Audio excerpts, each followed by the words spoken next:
d'être là ce soir et de vous parler de ce sujet, la culture de la paix, qui est absolument au cœur du mandat de l'UNESCO,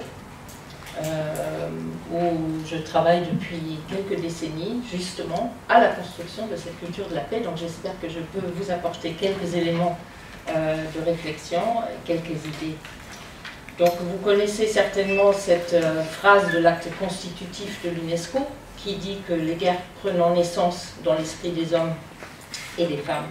C'est dans l'esprit des hommes et des femmes qu'il faut élever les défenses de la paix. Et en fait, l'idée fondamentale, c'est qu'on ne peut pas construire la paix juste par la coopération économique, politique des gouvernements, bien que l'UNESCO soit une organisation intergouvernementale du système des Nations Unies, mais qu'il faut assurer la paix fondée sur le dialogue, sur la compréhension mutuelle, sur la solidarité morale et intellectuelle de l'humanité, sur le fait qu'il y a une seule humanité, que nous devons tous vivre ensemble, apprendre à vivre ensemble. Donc la culture de la paix est un facteur essentiel du développement durable. Et c'est aussi dans ce sens-là que l'UNESCO, dans le contexte actuel, international, qui est celui de l'agenda 2030, de l'agenda du développement durable, renforce ce lien entre les connaissances, la politique et la pratique à travers de la recherche, des formations, de la prospective, des réflexions, pour contribuer à la mise en œuvre de l'agenda 2030. Mais l'UNESCO a surtout un rôle très important par rapport à l'ODD, l'objectif de développement durable numéro 4, celui de l'éducation, où elle est l'agence chef de file chargée par la communauté internationale de coordonner les efforts. Alors pourquoi je vous parle de l'ODD 4 en particulier? Parce que la culture de la paix, si on veut construire quelque chose dans l'esprit des hommes, ben, l'éducation, évidemment, joue un rôle absolument primordial. Alors, l'ODD 4, qu'est-ce qu'il dit?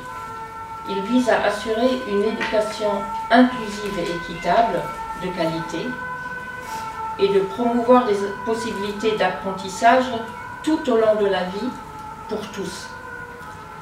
Et je crois que déjà dans cet objectif, qui est le résultat de quand même 3 années de consultation, de négociation, montre bien comment l'éducation de laquelle on parle là est vraiment axée sur les droits de l'homme, sur le vivre ensemble. On parle d'inclusion, on parle d'équité, on parle de qualité de l'éducation aussi. Mais il y a là déjà ces valeurs et on dit pour tous, hein, tout au long de la vie. Donc il y a vraiment une vision humaniste et holistique qui est bien sûr celle de l'UNESCO. Alors, cette nouvelle vision pour l'éducation, qui est donc vecteur du développement durable, et l'éducation est dans cet agenda 2030 adopté en 2015 par tous les chefs d'État aux Nations Unies. Il est représenté à la fois par cet objectif numéro 4 qui est consacré à l'éducation, mais aussi évidemment un vecteur pour atteindre tous les autres objectifs, parce qu'il n'y aura pas de santé, de développement durable, de lutte contre le changement climatique, de meilleures conditions de travail sans éducation. Clairement, l'éducation est un fondement aussi pour tous les autres 16 objectifs du développement durable. Alors, par rapport à notre thème, la culture de la paix, je crois qu'il y a dans cet objectif numéro 4 un élément extrêmement important. Et pour moi, c'est vraiment la grande nouveauté de cet agenda international sur l'éducation. Parce que vous savez peut-être qu'il y avait déjà en 1990 et puis en 2000 un agenda qui s'appelait l'éducation pour tous. C'était déjà une initiative menée par l'UNESCO avec d'autres agences, avec l'UNICEF et la Banque mondiale en particulier, qui visait à faire avancer le droit à l'éducation dans le monde. Mais on parlait surtout d'accès à tous à l'école, de la qualité dans le sens du niveau de formation des enseignants, de la disponibilité de programmes et du manuel scolaire de qualité. Mais en fait, on ne parlait pas vraiment du contenu. Donc, en disant tout le monde doit aller à l'école, mais on ne s'est pas posé la question de ce qu'on ferait une fois que tout le monde est à l'école. Apprendre quoi et apprendre pourquoi. Et ça, c'est réellement la réflexion qui est entrée dans ces débats sur l'agenda post-2015, comme on l'appelait à l'époque. Donc maintenant, c'est l'agenda 2030, parce que ces objectifs, comme vous le savez certainement, visent donc l'année 2030, où on espère de les atteindre. Et il y a donc dans l'ODD numéro 4 des cibles spécifiques, parce qu'on disait aussi par rapport aux autres agendas qu'on n'avait pas assez bien défini comment on allait mesurer les progrès. Donc on avait comme ça ces objectifs, et puis après, bon, avancer pas, on ne savait pas trop. Par exemple, la qualité de l'éducation, bon, on a fini avec des indicateurs très approximatifs, de ratio enseignants par élève, du nombre de manuels disponibles dans une école, etc. Et donc tout ça, évidemment, est important, mais ça n'exprime pas réellement la qualité, qui est aussi liée au contenu. Donc, une des 10 cibles de cet objectif numéro 4, la cible 4.7, je voudrais vraiment vous la lire parce que je trouve que c'est la cible la plus importante dans tout l'agenda. Et voilà ce qu'elle dit. D'ici à 2030, faire en sorte que tous les élèves acquièrent les connaissances et compétences nécessaires pour promouvoir le développement durable, notamment par l'éducation en faveur du développement et de modes de vie durables, des droits de l'homme, de l'égalité des sexes, de la promotion d'une culture de paix et de non-violence, de la citoyenneté mondiale et de l'appréciation de la diversité culturelle et de la contribution de la culture au développement durable. Alors ce texte était vraiment le désespoir de beaucoup d'acteurs aux Nations Unies qui avaient décidé que cet agenda, il fallait qu'il soit court, précis, qu'il fallait tout mesurer, qu'il fallait des indicateurs clairs, des statistiques, etc. Et alors là arrive donc, au fil des débats et des consultations, donc d'année en année, 2012, 13, 14, 15, des conférences ministérielles régionales, des consultations avec la société civile, des débats nationaux et des débats à l'UNESCO et aux Nations Unies, arrive cette cible qui, au lieu de faire 20 mots et de porter sur 2 trucs, voilà, se rallonge et se rallonge et se rallonge. Et les débats étaient vraiment passionnants parce que, alors il y en avait qui disaient, bon, la culture de la paix, ça suffit, qu'est-ce que ça veut dire, et de la non-violence, ben, c'est la même chose. Ah ben non, non, non, disait un État membre, c'est pas du tout la même chose. La non-violence, c'est une chose, la culture de la paix, c'est autre chose, mais il faut les deux. La diversité culturelle, ah ça fait partie de la citoyenneté mondiale, ah ben non, non, non, mais mieux vaut le dire pour être sûr que tout le monde s'en rappelle. Donc tous ces concepts étaient débattus, défendus, et ont fini par rester dans cette cible qui, elle, a finalement été vraiment adoptée aux Nations Unies, et c'est une des plus longues dans tout cet agenda des 17 objectifs et des, je crois qu'il y a 169 cibles en tout. Donc c'est une des plus longues. Alors pourquoi est-ce qu'elle est devenue aussi longue? Parce qu'en fait, c'était là vraiment la question d'un projet pour l'avenir, d'un projet pour la planète, d'un projet pour l'humanité. La question de savoir qu'est-ce qu'on allait enseigner, qu'est-ce que les enfants et les jeunes devaient apprendre, et à quoi cette éducation allait servir. Et alors évidemment, on a fait camp contre ceux qui pensaient que seul compte ce qu'on peut compter, qui pensaient qu'avant tout, l'éducation était là pour acquérir des compétences et des savoirs pour le travail, pour le marché du travail, l'emploi. Et que donc les statistiques de scolarisation, la réussite aux examens et tout ça étaient prépondérants et que en plus on ne pouvait pas mesurer tous ces trucs, que tout ça c'était bon, un peu vague, un peu blabla, et alors comment est-ce qu'on allait faire? Et de l'autre côté, il y avait ceux, l'UNESCO évidemment, d'autres agences partenaires qui sont venues se joindre à l'UNESCO, ONU Femmes par exemple, le comité, l'agence pour les réfugiés, l'UNICEF aussi, et qui ont dit, ben, cet agenda, il doit être ambitieux et il ne peut en rien reculer par rapport aux objectifs qu'on avait déjà.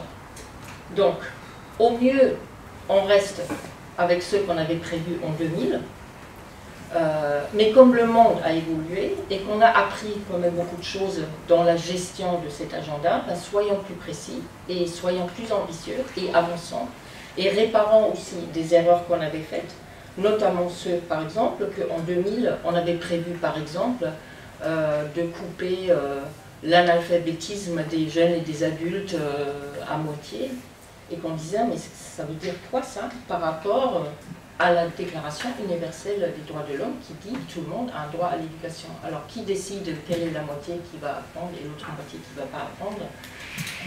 Et donc ce débat qui est passionnant et alors évidemment qui vous parlera parce qu'on est à Utopia, c'est que voilà, est-ce que c'est une utopie de penser que tout le monde a droit à l'éducation ou non? Est-ce que c'est réaliste? Et est-ce que l'agenda doit être réaliste? Et qu'est-ce que ça veut dire? Et il y avait réellement des gens qui pensaient dans ces discussions que voilà, il fallait compter aujourd'hui notre argent et dire, ah ben voilà, ça suffit pour faire ça.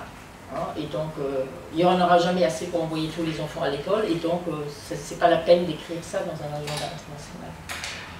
Alors qu'on pourrait évidemment dire qu'on pourrait aussi rajouter de l'argent et dépenser autrement. Je suis sûre qu'Elisabeth a parlé de ça tout à l'heure. Donc, voilà, quand on sait quels sont, par exemple, les budgets d'armement, on sait qu'en fait, il y a évidemment assez d'argent sur Terre pour que tout le monde puisse avoir une éducation décente. Et donc, la question est comment est-ce qu'on ne peut pas avoir cette ambition dans cet agenda mondial? Ben, petit à petit, cette idée a fait son chemin, et aussi cette idée qu'il faut parler du sens de l'éducation, et que, en fait, on est retourné un peu au fondement, pas seulement de la mission de l'UNESCO, autour de la paix, des droits de l'homme, de l'égalité des sexes, mais aussi à la Déclaration universelle des droits de l'homme, parce qu'on oublie des fois qu'il y a plusieurs paragraphes dans l'article 26 qui parle de l'éducation. Donc il y a le premier que tout le monde connaît, qui dit « toute personne a droit à l'éducation », et puis qui continue « elle doit être gratuite au niveau élémentaire, etc. » Mais il y a un deuxième paragraphe dans cette déclaration des droits de l'homme. Et il dit quoi ce deuxième paragraphe? Il dit « l'éducation doit viser au plein épanouissement de la personnalité humaine et au renforcement du respect des droits de l'homme et des libertés fondamentales. » Et c'est pas fini. Elle doit favoriser la compréhension, la tolérance et l'amitié entre toutes les nations et tous les groupes raciaux et religieux, ainsi que le développement des activités des Nations Unies pour le maintien de la paix. Donc voilà. Et puis un troisième paragraphe, juste pour être complet, qui parle du droit des parents, évidemment, de choisir le genre d'éducation de leur enfant.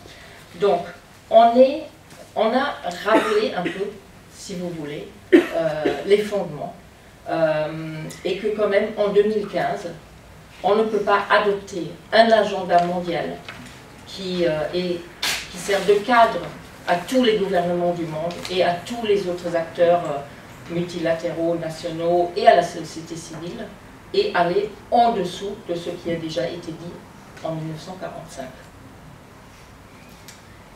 Voilà, alors, Je m'occupe maintenant, depuis quelques années, du réseau des écoles associées de l'UNESCO. Et alors, sans transition, parce que ce réseau est un des instruments magnifiques et puissants de l'UNESCO pour essayer de contribuer à cet agenda 2030, à l'agenda éducation et évidemment à la mission de l'UNESCO. Le réseau est le plus grand réseau de l'UNESCO et probablement le plus ancien parce qu'il a été fondé en quelque sorte en 1953. Aujourd'hui, c'est 11 700 et quelques écoles dans 184 pays, donc pratiquement tous les pays du monde, qui ont pris l'engagement volontaire de défendre les valeurs et les idéaux de l'UNESCO et de construire la paix, les défenses de la paix, dans l'esprit de leurs élèves, et ce, à tous les niveaux. Donc, il y a dans les écoles associées des écoles maternelles, des écoles primaires, des écoles secondaires, c'est la majorité. Il y a aussi des écoles professionnelles et techniques. Il y a des écoles normales, des institutions de formation des enseignants. Il y en a à peu près 260 dans le monde entier. Et ils travaillent donc toutes à cet objectif. Et évidemment, dans le cadre des ODD et avec cette magnifique cible 4.7, ça a donné à ce réseau un nouvel élan, si je puis dire, parce que tout ce que ces écoles essayent de faire depuis 65 ans, depuis 1953, est écrit là maintenant. Donc cette idée que l'éducation, elle doit servir à ça, évidemment, apprendre à connaître, apprendre à être, apprendre à faire, mais aussi et surtout apprendre à vivre ensemble. Et donc cet idéal, les écoles essayent de le mettre en œuvre chacune pour soi, mais aussi ensemble à travers des échanges, de la collaboration, des projets de jumelage. Entre. Bon, parce que normalement je parle trop, donc il faut m'arrêter. Il y a les clubs UNESCO dans ces écoles. Alors, il y a aussi des clubs UNESCO, mais c'est un peu différent. Donc les écoles, c'est réellement un réseau d'éducateurs, d'éducation.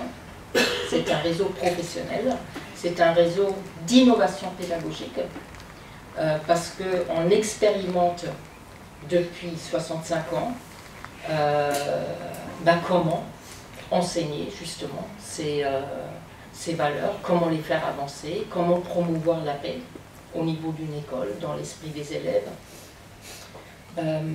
Comment est-ce qu'on peut échanger avec d'autres, comment est-ce qu'à travers tant de systèmes éducatifs différents, et des fois même dans un même pays, dans les États fédéraux où l'éducation n'est pas affaire nationale, avec des programmes différents, des approches différentes, comment est-ce qu'on peut faire avancer ensemble cette culture de la paix.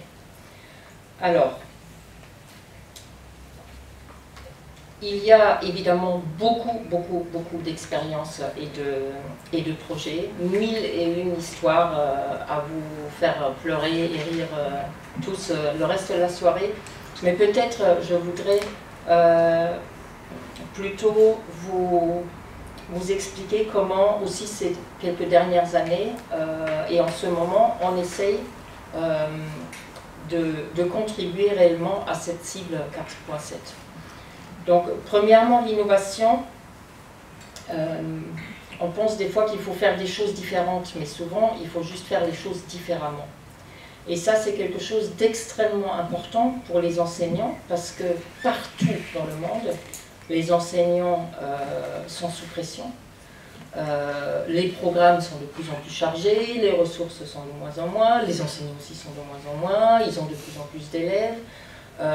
Et il y a une espèce d'obligation de résultats, mais en termes de notes, d'accès à des niveaux supérieurs d'éducation, d'excellence académique, etc., qui semblent des fois pas laisser beaucoup de place à la réflexion, à l'innovation, à des initiatives diverses et variées qui ne sont pas pile poil au milieu des programmes. Donc la particularité des écoles associées, c'est d'abord qu'il y a des dirigeants et des enseignants dans ces écoles qui ont relevé ce défi et qui ont dit nous on va faire autre chose. On pense que ça c'est aussi important que les maths et l'orthographe, donc nous on va travailler sur les droits de l'homme, on va travailler sur le changement climatique, on va échanger avec des écoles au Brésil, on va se rapprocher de ce foyer de migrants où il y a des jeunes qui regardent à travers la grille pour essayer de voir si on peut faire quelque chose ensemble, etc. Mais c'est aussi que, évidemment, du fait que les écoles sont associées à l'UNESCO, les gouvernements ont un regard un peu indulgent, si je puis dire. En tout cas, il y a ce tout petit espace de liberté, d'expérimentation, d'exception, qui permet de faire autrement et de faire autre chose parfois aussi. Et surtout de s'échanger, de collaborer, de travailler ensemble, entre autres par une plateforme en ligne qu'on a maintenant mise en place et où toutes les écoles peuvent se connecter, donc toutes les 11 700 écoles en pratique peuvent se connecter, peuvent télécharger du matériel, des photos, des vidéos, peuvent regarder ce que font les autres, mais évidemment aussi à travers d'autres formes d'échange entre pays, à l'intérieur des pays ou au niveau international. Une chose qui est très importante, et je reviens sur le faire différemment, c'est que travailler sur les valeurs et essayer de promouvoir la culture de la paix, c'est pas un sujet de programme scolaire. C'est pas un sujet. Et c'est pas une leçon sur les droits de l'homme qui va faire la différence. Donc c'est quelque chose qu'il faut réellement approcher d'une autre manière. Et c'est ce que les écoles associées essayent de faire, et c'est ce que nous, on essaye de les aider à faire, c'est de réellement repenser la place de l'école, à la fois dans son environnement, dans la communauté, mais aussi de repenser vraiment avec nous ce sens de l'éducation, et qui ne peut pas être juste de bien apprendre ses maths et ses dates d'histoire, d'avoir la meilleure note au brevet. Donc, il faut essayer d'ouvrir des temps dans le programme et des fois en dehors pour pouvoir réfléchir avec les enfants, pour pouvoir sensibiliser les élèves, souvent les autres enseignants d'ailleurs aussi. Et une des approches par exemple que nous avons essayé, testé réellement dans un projet assez important, ça faisait en tout cas très longtemps qu'on n'avait pas fait quelque chose comme ça, c'est ce qu'on appelait l'approche scolaire globale ou l'approche institutionnelle globale. Et on avait un projet pilote ces 2 dernières années sur le changement climatique. Alors vous pensez peut-être que ça n'a rien à voir avec la culture de la paix, mais je vous rassure, je suis toujours dans le sujet, si c'est évidemment aussi lié à la culture de la paix. Et l'idée était que une communauté scolaire, et on a testé ça dans 25 pays, 250 écoles, du Laos, en passant par le Népal, le Japon, le Danemark, la Tanzanie, l'Ouganda, Haïti, Costa Rica, le Brésil. Donc vous voyez un peu l'extrême variété de situations, de régions et de pays. L'idée était qu'une école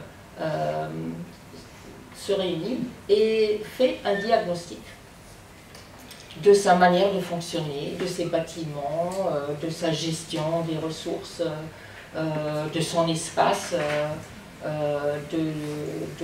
voilà, de toutes les dimensions, des programmes évidemment aussi, du curriculum, de regarder de ses manuels, de sa bibliothèque, pour voir comment, qu'est-ce qu'il en est du changement climatique, où sont des points d'entrée par exemple dans les programmes, comment est-ce qu'on gère l'eau et qu'est-ce qu'on fait avec ces déchets, les cantines scolaires, voilà, combien de plateaux on jette tous les jours, combien de nourriture est gaspillée, où est-ce qu'on achète son papier et ses fournitures, etc.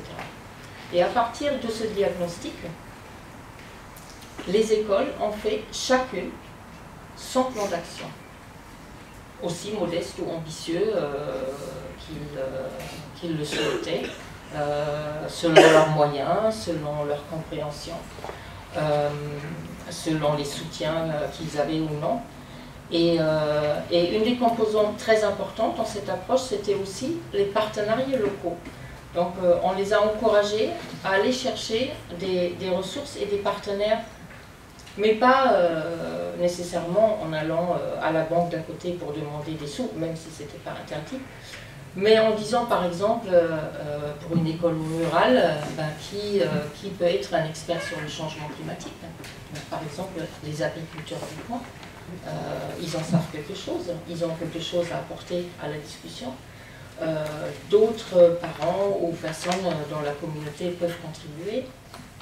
La mairie, le gouvernement local, si on trouve que c'est pas bien que les déchets soient pas triés et qu'on veut le faire à partir de là, on ne peut pas le faire tout seul, il faut que ce soit ramassé ou collecté quelque part. Donc petit à petit, de fil en aiguille, de plus en plus de gens étaient impliqués par la nature des choses, aussi par l'intérêt que ça a suscité quand même, parce que c'était une opération d'une certaine envergure. On a aussi essayé de communiquer au gouvernement l'importance de ce projet pilote. Et alors malgré la durée extrêmement courte de 2 ans seulement, on a eu des résultats tout à fait remarquable et surprenant. Et dans presque tous les cas, il s'est passé vraiment quelque chose de remarquable, de significatif dans les écoles. Et on vient de terminer d'ailleurs un petit film documentaire où on a recueilli des témoignages des enseignants, mais aussi d'élèves, de familles, de dirigeants d'école, sur ce projet. Il y avait par exemple des élèves qui disaient que ce projet a changé le lien entre les enseignants et les élèves. Il y avait moins de disputes et de violences. Il y avait des enseignants qui ont observé que des élèves qui sont un peu marginalisés, qui sont peut-être pas des bons élèves, qui ne participent pas beaucoup, tout à coup se sont révélés et avaient des talents et des compétences qui n'étaient pas normalement sollicités dans leur salle de classe, dans les salles de classe et dans les cours officiels, d'organisateurs, de gestionnaires, de jardiniers, de modérateurs de discussions, etc. Donc toute cette série de compétences que vise l'agenda 2030 et tous ceux dont les jeunes ont besoin à l'avenir peuvent être soutenus, développés, réveillés des fois et développés par ce type d'approche. Et qui peut évidemment s'appliquer sur n'importe quel autre thème. En fait, le changement climatique, c'était un peu comme un point d'entrée. On s'est dit, bon, tous ces concepts-là, le culture de la paix, éducation au développement durable, style de vie durable, citoyenneté mondiale, c'est un peu abstrait des fois. Et les gens ne savent pas trop, beaucoup d'enseignants ne savent pas ce que ça veut dire exactement, ce qu'il faut faire. Alors que voilà, le changement climatique, ça paraissait plus concret, ça parle à tout le monde. Il n'y a aucun endroit au monde où on peut dire, ah mais ça ne me concerne pas. Et donc les écoles étaient partantes. C'était aussi un lien fort entre, on a demandé à tous les pays de choisir des écoles diverses, de différents niveaux, de différents endroits, dans les villes, dans les campagnes, au bord de la mer, s'il y en a une, dans les montagnes, etc. Et ça crée aussi un échange et évidemment une prise de conscience tout à fait extraordinaire. Parce que cette solidarité intellectuelle et morale de l'humanité, la compréhension internationale, eh bien, ça veut dire ça veut dire comprendre l'autre, ça veut dire connaître comment il vit, quels sont ses problèmes, qu'est-ce qu'il fait, et puis à partir de là, se rendre compte de ce qu'on a en commun. Et nous avons organisé aussi des vidéoconférences entre des écoles et des pays. Ça, c'était alors quelque chose d'extraordinaire, donc on voyait comme ça. Alors, des problèmes techniques énormes. Donc, petit effet secondaire, l'introduction de nouvelles technologies dans les écoles, qui n'avaient jamais fait des choses comme ça. Des fois, c'était le smartphone de l'enseignant qui essayait de nous montrer tous ses élèves. Des fois, ils avaient des équipements plus performants, mais en tout cas, de voir des élèves présenter leurs projets, je ne sais pas, des élèves d'une école primaire au Brésil, d'une école, d'un lycée technique et professionnel en Indonésie et d'une école primaire en Tanzanie, c'était tout à fait extraordinaire. Donc rien que voilà, l'image de voir ces salles de classe tellement différentes, à des horaires différents et tout, et puis les élèves qui se demandaient les uns les autres comment ils avaient fait, et un tas d'idées qui sont sorties de là, où après ils nous ont écrit en disant ah bah ça c'est super, on va faire ça aussi. Et dans la vidéo par exemple, il y a un enseignant de l'Ouganda qui raconte qu'ils avaient appris dans une vidéoconférence avec le Japon, qu'au Japon c'est les élèves qui nettoient les écoles, qui font le ménage, il n'y a pas de femme de ménage. Et il avait trouvé ça génial, et donc il a introduit ça aussi dans son école en Ouganda, et les élèves étaient les premiers pour dire que bon, au début, voilà, c'était un peu compliqué, mais en fait c'est beaucoup plus propre, que tout le monde maintenant fait attention, plus personne ne jette des choses par terre, parce que ben voilà, ils savent tous qu'à un moment ça va être leur tour, et que voilà. Donc voilà comment, en l'espace d'une conversation d'1h30, les idées voyagent, l'inspiration se partage, et je suis sûre que cette école en Ouganda va faire des petits autour et que ça va avancer. Donc voilà, alors comment continuer? Comment continuer?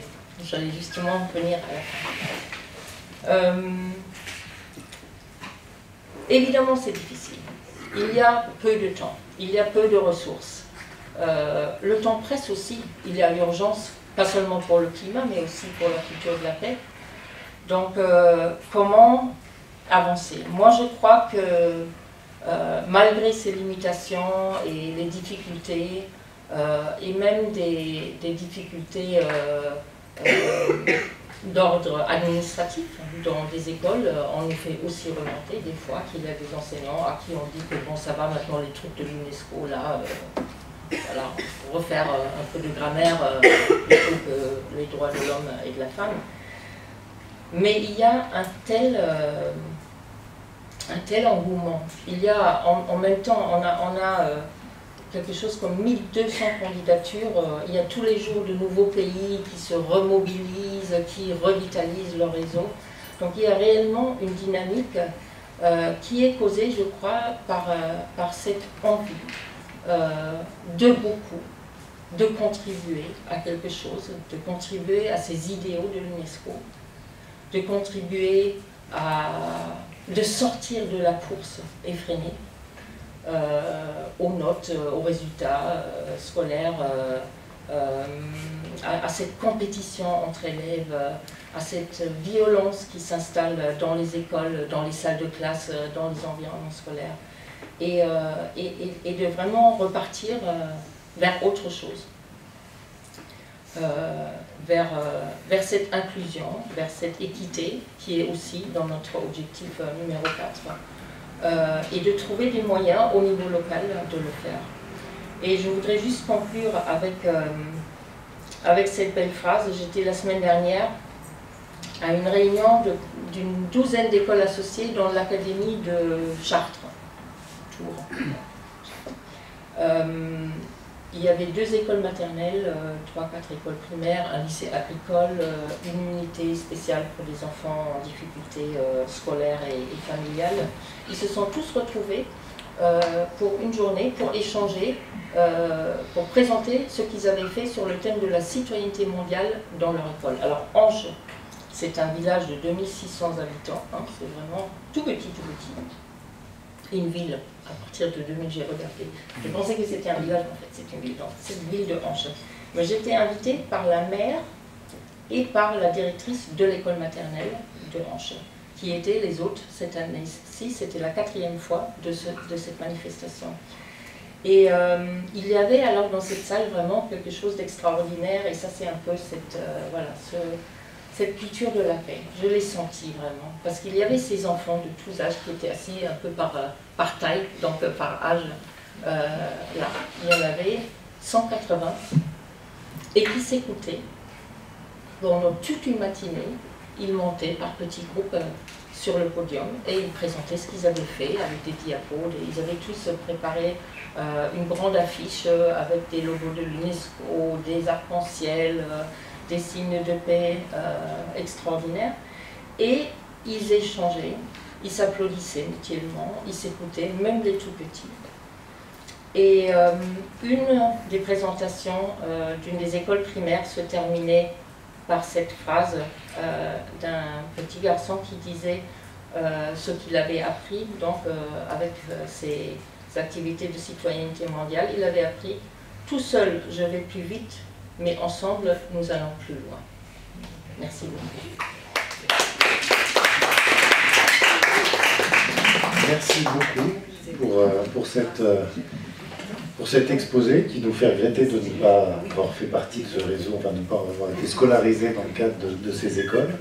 Et je laisse la parole à Edith Boulanger, et puis on aura ensuite une discussion avec l'ensemble des participants.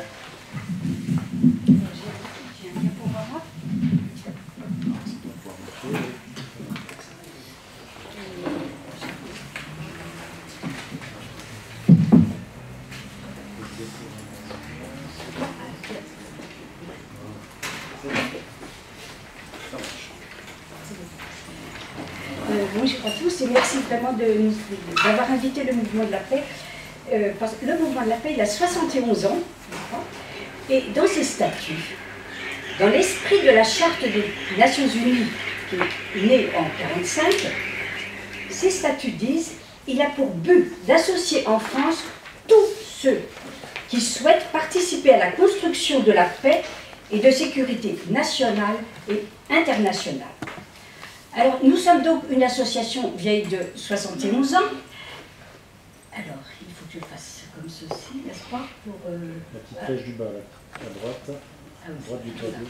Je recule. Ah, c'est bon. Il faut bien avancer.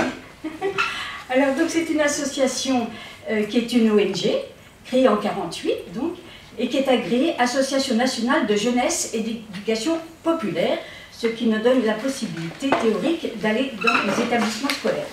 C'est une association aussi à statut consultatif auprès de la commission ECOSOC à l'ONU, ce qui nous sert pour le TNP par exemple. Et nous sommes membres du comité de liaison des ONG de l'UNESCO à travers sa participation dans l'AIEP, Association internationale des éducateurs à la paix. Donc à ce propos, je veux évoquer le 21 septembre, c'est la journée internationale de la paix.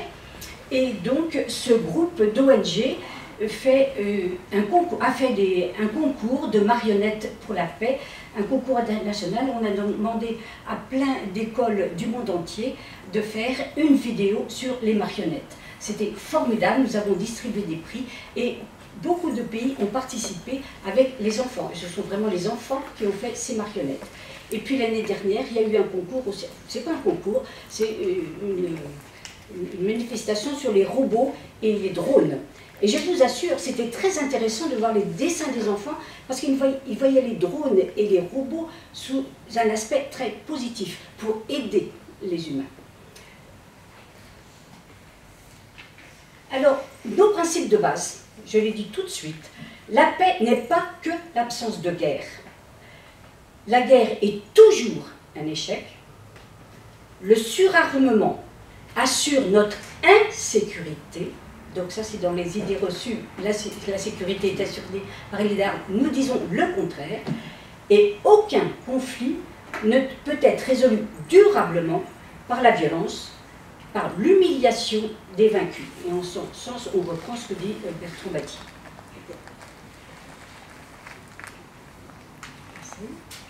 Alors, nous affirmons que, les historiens le disent, la fin de chaque guerre contient les germes, les causes de la suivante, ou des suivantes. Par exemple, la guerre de 1870 a généré la Grande Guerre de 14-18.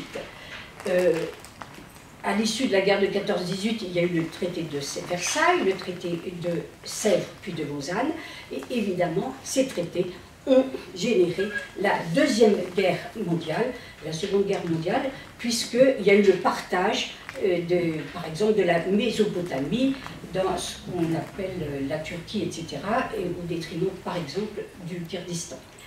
Il y a eu, alors ça a entraîné évidemment la Seconde Guerre mondiale, qui elle-même a entraîné des conflits au Proche et Moyen-Orient, évidemment division de l'Allemagne, division de la Corée, etc. Ça a entraîné évidemment la guerre froide, n'est-ce pas, qui a suivi évidemment la fête de la victoire. À ce propos, la fête de la victoire du 8 mai, on l'a commémorée cette année, bien sûr, comme tous les ans, c'est très bien, mais on oublie de dire aussi que le 8 mai, il faut commémorer aussi le massacre de Sétif en Algérie, qui a causé les événements d'Algérie, la guerre d'Algérie, soyons clairs. Donc évidemment, les victoires aussi, eh bien, ça a des effets sur la colonisation, puisque à ce propos, il y a évidemment le partage des colonies anciennes ou à venir entre les différents vainqueurs. Alors ces enchaînements, qui sont quand même dramatiques, ils sont à l'origine du mouvement de la paix. Et évidemment, c'est toujours basé sur le respect du droit international issu de la Charte des Nations Unies. Le droit international est très récent, il date de 1945, de la création de l'ONU, avec toutes les déclarations qui s'en suivent, c'est-à-dire la déclaration des droits de l'homme et de la femme, on dit maintenant, les droits des enfants, etc., les journées internationales, etc. Alors pourquoi je dis que c'est le début du mouvement de la paix? Parce qu'on dit de l'association de résistants au mouvement de la paix. Parce que fin 1947, il y a des résistants membres, la plupart, membres du Conseil national de résistance, le CNR, lancent un appel pour créer une organisation pour soutenir le régime républicain, qui était en danger donc, et interdire le retour du nazisme et de la dictature. Et il est bon de dire que le 22 février 1948, il y a eu la création de ce qui va devenir le mouvement de la paix. Alors ça s'appelait d'abord combattants de la liberté, on avait tellement manqué de liberté, mais combattants, c'était pas très judicieux. Ça s'est appelé ensuite combattants de la liberté et de la paix, puis de la paix, parce qu'on a pensé que c'était mieux avant la liberté, et maintenant c'est le mouvement de la paix. Alors ces résistants, ils ont été solidaires dans leur lutte contre le nazisme, et ils ont voulu rester solidaires dans la construction de la paix. Donc ça regroupait au départ des forces diverses, les gaullistes, des communistes, des libres-penseurs, des chrétiens, des juifs, etc. Ils étaient unis pour plus jamais ça. Et des noms célèbres, Yves Farge, c'est le créateur normalement du mouvement de la paix, c'est un ancien résistant qui a été commissaire de la République nommé par Charles de Gaulle, dans la région Rhône-Alpes. Charles Tillon, résistant aussi, l'abbé Boulier, Lucien Raymond Aubrac que vous connaissez, Frédéric Joliot-Curie, etc. Donc il y a eu aussi évidemment des artistes qui ont participé au mouvement de la paix et la célèbre colombe de Picasso qui a créé ce modèle exprès pour le mouvement de la paix. Gide, etc. Alors c'est dans notre ADN, n'est-ce pas, d'avoir la diversité adhérents du mouvement de la paix. Alors ça, je vais passer, c'est pas très important. Nos structures. Alors, on a 2000 adhérents. à peu près, et on fonctionne avec des comités, 150 comités en France, mais chaque comité est autonome, chaque comité est une association à part entière. Et on a un conseil national, un bureau national, évidemment, et un secrétariat national. Alors, les objectifs du mouvement de la paix, c'est associer la population et informer l'opinion publique à la défense active, et je tiens à ce terme, active, c'est pas en l'air, la défense active de la paix et de la sécurité nationale et internationale selon les principes de la Charte des Nations Unies. On s'appuie sur les 51 articles de la Charte des Nations Unies. Nous associons la population aussi à la promotion d'une culture de paix à travers la mise en œuvre des 8 domaines d'action de la paix définis dans les résolutions de l'ONU, celle de 1999, et la promotion évidemment des 17 ODD, des 17 objectifs de développement durable, qui a été créé en 2015 pour les 15 ans à venir. J'ai mis 2016, mais c'est 2015. Alors, je vais parler donc des 8 domaines d'action de la culture de la paix qui ont été énoncés seulement en 1999. Donc c'est récent par rapport à l'histoire de notre mouvement. Le premier, c'est un préalable aux 7 autres. Renforcer une culture de paix par l'éducation. Je ne fais que les gros titres, n'est-ce pas? Le deuxième, promouvoir un développement durable sur les plans économiques et sociaux. Si on a faim, on ne peut pas être en paix. Si on n'a pas de travail, on ne peut pas être en paix. Le troisième, promouvoir le respect de tous les droits de l'homme, selon la déclaration des droits de l'homme. Évidemment, si on n'a pas de logement, on ne peut pas être en paix. Assurer l'égalité entre les femmes et les hommes, nous y évertuons, et c'est vrai qu'il faut reconnaître qu'il y a de nombreux bouillonnements actuellement, n'est-ce pas, par rapport à ce thème. Alors, le cinquième, favoriser la participation à la vie démocratique, c'est essentiel. En dictature, il n'y a pas la paix. Développer la compréhension, la tolérance et la solidarité, c'est contraire à la politique guerrière, par exemple. Soutenir la communication participative et la libre circulation de l'information et des connaissances.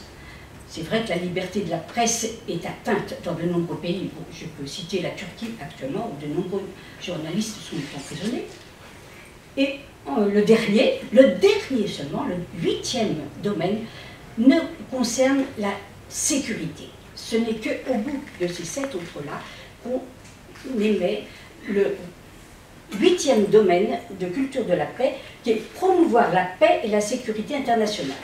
Et pour promouvoir cette paix et cette sécurité nationale, il faut obligatoirement utiliser la diplomatie, des règlements pacifiques, négocier des conflits. Si on ne peut pas les prévenir, bien sûr, le but de l'ONU, c'est de prévenir les conflits, mais si on ne peut pas les prévenir, c'est une négociation et seulement, évidemment, l'intervention des casques bleus de l'ONU. Aucune autre armée étrangère n'a le droit d'intervenir dans un pays autre que le sien. C'est illégal. Alors, la paix, finalement, ce n'est pas que l'absence de guerre, ce n'est pas seulement déposer les armes, c'est la convergence de nos aspirations et de nos luttes pour les droits humains. Ça concerne donc tous les domaines de la vie à notre idée. Alors, les enjeux donc de ces domaines d'action, 8 domaines d'action et des ODD.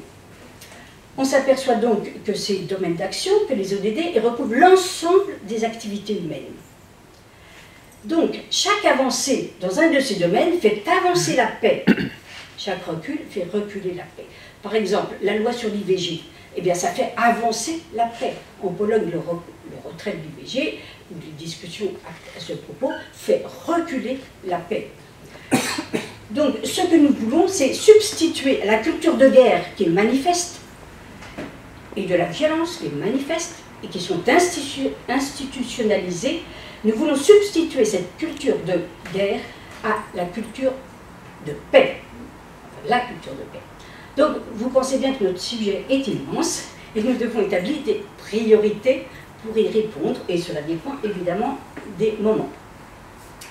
Alors, nos stratégies d'action, alors nous avons fait un livre blanc, je vous en parlerai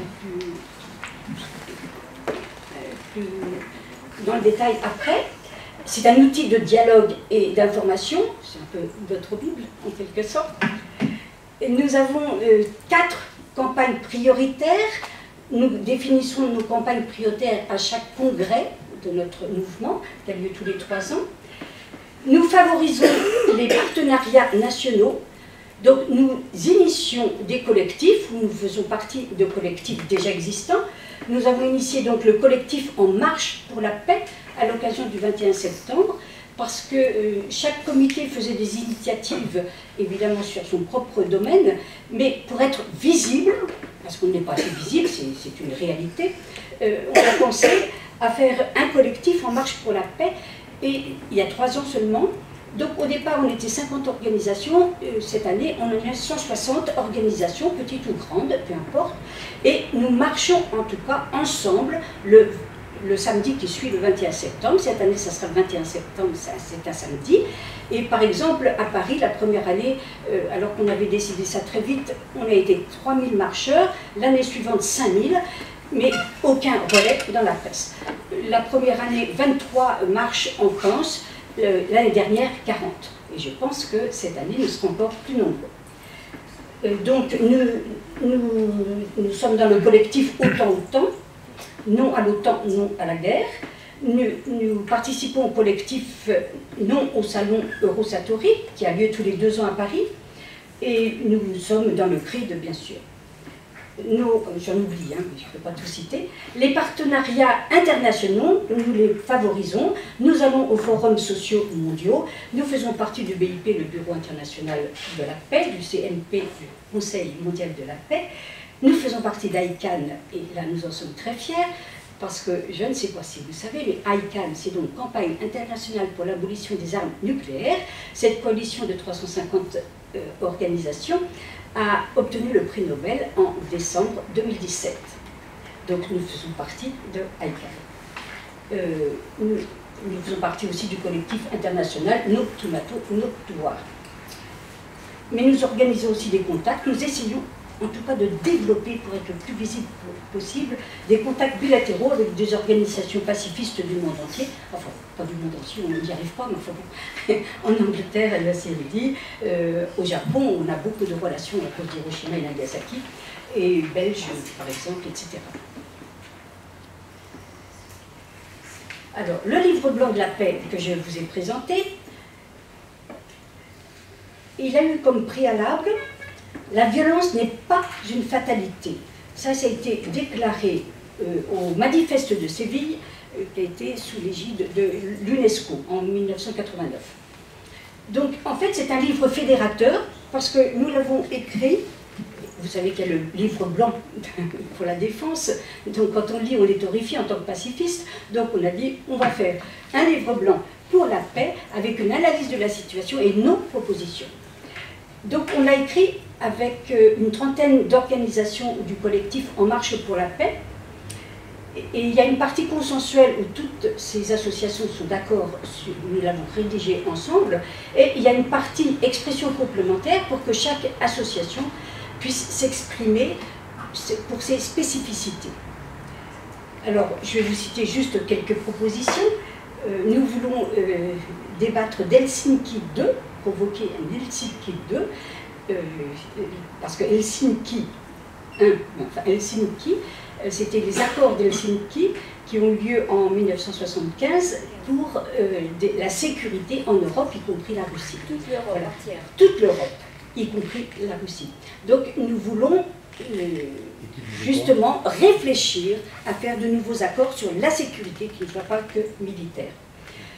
Donc nous lançons ça. Évidemment, nous sommes pour la reconversion des industries d'armement. Donc on peut discuter avec des syndicats. Nous discutons d'ailleurs avec eux. Et alors, on veut un ministère de la paix, mais on voudrait aussi créer l'Institut national de recherche et d'éducation à la paix qui serait pluridisciplinaire. Pour l'instant, il y a quelques modules qui sont enseignés sur la paix à Évry et à Grenoble. Alors, je vous ai dit, il y a des priorités. Donc, les priorités qui ont été définies en novembre 2017, le dernier congrès. La première, c'est pour un grand débat avec la population de notre pays pour faire partager l'idée de la transition pacifiste. Que cette transition pacifiste, c'est la réponse adaptée à notre aspiration commune à la paix et à une sécurité humaine. Donc, discutons. Évidemment, on ne va pas faire du jour au lendemain la paix, c'est un chemin, la paix, c'est un processus. Notre deuxième priorité, c'est pour gagner la ratification du traité d'interdiction des armes nucléaires, qu'on appelle le TIAN, par la France. Ce traité a été élaboré pendant des années avec des diplomates et des ONG, de la société civile, pour élaborer un traité formidable qui non seulement interdit l'utilisation des armes atomiques, mais aussi sa fabrication, son stockage, les échanges, etc. Donc, c'est un traité formidable, mais la France ne l'a pas signé. Aucun des 9 pays nucléaires dotés, on dit, n'ont signé ce traité. Mais à l'heure actuelle, 22 ratifications sont arrivées, alors qu'il n'en faut que 50 pour qu'il soit appliqué. Donc il y a énormément de chances pour qu'à la fin de l'année ou l'année prochaine, les 50 ratifications soient signées, et donc à ce moment-là, ce traité deviendra applicable. Et donc nous serons en infraction avec la loi. Remarquez, on est bien en infraction avec le TNP, le traité de non-prolifération des armes nucléaires, comme les autres pays qui l'ont signé. Voilà, mais notre campagne, c'est ça, faire signer. Alors nous avons écrit évidemment au président de la République, et nous faisons signer des pétitions sur Internet ou sur papier, et nous avons beaucoup de mobilisation. On a fait la journée du 14 octobre 2018, on a fait une journée de rassemblement sur plusieurs pôles, sur des sites où sont fabriquées ou pensées l'arme atomique. Par exemple, à l'île Longue, où il y a les sous-marins nucléaires, à Istres, où il y a l'aviation, etc. Voilà. On débute, mais il y a eu quand même un petit peu de monde. Mais pas de relais du tout. Aucun relais par la presse nationale, un peu par la presse locale. Alors, notre troisième priorité, c'est pour une Europe de paix et de coopération, et pour un système de sécurité mutuelle en Europe, incluant le retrait de la France de l'OTAN. Nous sommes pour le retrait de la France de l'OTAN. Alors donc nous y travaillons et nous allons au contre-sommet de l'OTAN.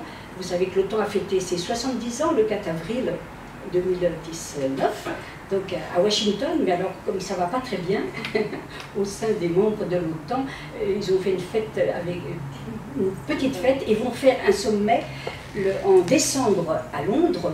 Donc là on va faire un grand contre-sommet pour évidemment se manifester. Notre quatrième campagne, c'est pour une paix juste et durable au Proche et Moyen-Orient. Alors évidemment, c'est toujours le conflit Palestine-Israël qui a plus de 70 ans, en Syrie, et le problème des Kurdes, entre autres. Alors là, je mets quelques illustrations. Pour le 14 octobre, là, c'est des rassemblements à l'île Longue. Alors, nos actions. Alors, je ne vais peut-être pas vous dire tout, c'est les actions de tous militants de base, quoi. Les communiqués, on en fait au moins un par semaine, des pétitions contre l'arme atomique, évidemment contre le salon Eurosatori, contre le commerce des armes. Nous faisons des déclarations, des lettres, des visites aux parlementaires, notamment en octobre, nous demandons à être reçus par les députés lors du vote du budget de la défense. On nous reçoit, on discute. Nous faisons évidemment des rassemblements contre la guerre d'Afghanistan, par exemple. On a fait un grand rassemblement place de l'Opéra. Les marches de la paix, je vous en ai parlé. Des fêtes, il y a plein d'initiatives de nos comités sur les fêtes du 21 septembre. évidemment c'est notre journée, et nous regrettons parce que normalement c'est une journée internationale, donc les édifices publics devraient mettre le drapeau de l'ONU, le drapeau de la paix, sur les édifices publics. On écrit chaque année aux maires des différentes villes, etc., sans trop de succès, il faut reconnaître. Mais nous avons aussi des mairies pour la paix. Hein. Il y a aussi une association, je ne sais pas si vous connaissez, les maires pour la paix, qui a été initiée par le maire d'Hiroshima. Donc il y a des villes de la paix en France. Voilà. Nous avons initié 2 sondages nationaux sur l'armement et le nucléaire militaire, parce que c'est un sujet tabou. Donc nous avons fait un sondage, 2 sondages IFOP avec le support du journal La Croix, pour montrer que La Croix, et Planète Paix, notre journal bien sûr, pour montrer que la majorité des gens étaient contre l'arme nucléaire, bien qu'on nous dise le contraire. Alors, évidemment, tous les 2 ans, nous participons à des rassemblements devant, un peu loin parce qu'on n'est pas autorisé à être devant exactement, le salon à Villepinte, Eurosatori, parce que c'est vraiment effrayant de voir tous les gens qui viennent avec son petit attaché-caisse faire son emplette d'armes. Voilà, c'est le premier salon international. Si vous regardez sur le site Eurosatori, il est déjà présenté le salon de 2020. C'est toutes les années paires à Paris et toutes les années impaires à Londres. Donc là, c'est formidable. On a un salon formidable qui augmente d'année en année, et c'est vrai, de plus en plus d'exposants, etc. Alors, nous faisons aussi des ateliers, évidemment. Nous essayons d'entrer dans les écoles. En province, c'est plus facile qu'à Paris, il faut reconnaître. Si on connaît des enseignants, on peut débattre dans certains établissements scolaires et dans les universités. Mais ce n'est pas toujours facile. Et nous suscitons évidemment des conférences débats. Demain, il y en a une sur la Palestine, par exemple, à Paris, dans un café citoyen sur la Palestine. Alors là, c'est quelques illustrations des marches pour la paix. Vous voyez, En marche pour la paix. Notre slogan, c'est En marche pour la paix, stop la guerre, stop les violences, stop la misère. Maintenant, on a ajouté stop la misère, parce qu'il y a Télé Carnique qui vient aussi avec nous. Voilà. Donc vous voyez, on l'a fait dans plusieurs villes et on a un beau dirigeable abolition des armes nucléaires. Et là, c'est une photo d'un atelier de proximité organisé par le mouvement de la paix de Rennes. Alors, pour nous faire connaître, évidemment, nous faisons une publication. Donc, nous avons un mensuel, Planète Paix. Donc, j'en ai fait distribuer, là, si vous pouvez en prendre, évidemment, vous pouvez le connaître. C'est fait que par des bénévoles. Nous faisons appel à des artistes, par exemple Ariane Ascaride a été marraine de la journée du 21 septembre, des artistes Timus qui nous a quittés malheureusement, il y a Coco qui a repris la relève, qui nous fait l'affiche du 21 septembre, La paix bordel, c'est trop demandé, c'est le style de Coco, et C215, le street artiste de Vitry, Bruce Clark aussi nous fait des tableaux pour notre galerie Art et la paix. Nous soutenons des livres, des films. Alors évidemment, je vais vous parler plus spécialement du film La bombe et nous. On a participé à son financement. Alors c'est un film qui parle évidemment de l'historique des armes nucléaires, mais malheureusement, il ne peut pas, il est interdit d'antenne. Nous avons écrit à plusieurs chaînes et personne ne veut le diffuser, alors que il y a des pros et des anti-bombes atomiques. Vous voyez, il y a par exemple Vétrine qui est à fond pour la dissuasion et qui nous traite de bisounours dans le film. Donc voilà, c'est un film qui montre les tenants et les adversaires de la bombe atomique. Il n'empêche qu'il ne peut pas passer aux antennes, dans les chaînes de télévision. Alors, et pourtant, franchement, il passe dans tous nos comités. Et ce n'est qu'une diffusion de militants. Il est passé au 7 Parnassien avec des... Ah, pardon, j'ai oublié. Voilà. Mais nous participons aussi à d'autres films, des Israéliens, des Palestiniens, etc. Le recueil de poésie de Ziad Medouk, je ne sais pas si vous connaissez, il a obtenu le prix européen de poésie. Voilà, alors évidemment, nous avons des réseaux sociaux, un site, etc., moderne, et nous avons des expositions que nous pouvons faire circuler. Alors, notamment les ambassadrices de paix, les femmes ambassadrices de paix. Alors, à l'international, alors évidemment, au départ, il y a eu beaucoup de... Le mouvement de la paix s'est axé sur la lutte contre les armes nucléaires, donc avec l'appel de Stockholm, puisque l'appel de Stockholm a dit que la bombe atomique était un crime de guerre. Donc là, il y a eu des pétitions dans le monde entier, mais quand même, on lutte encore maintenant pour le désarmement nucléaire, malheureusement, puisque les armes nucléaires ne cessent de planter, en fait, en puissance.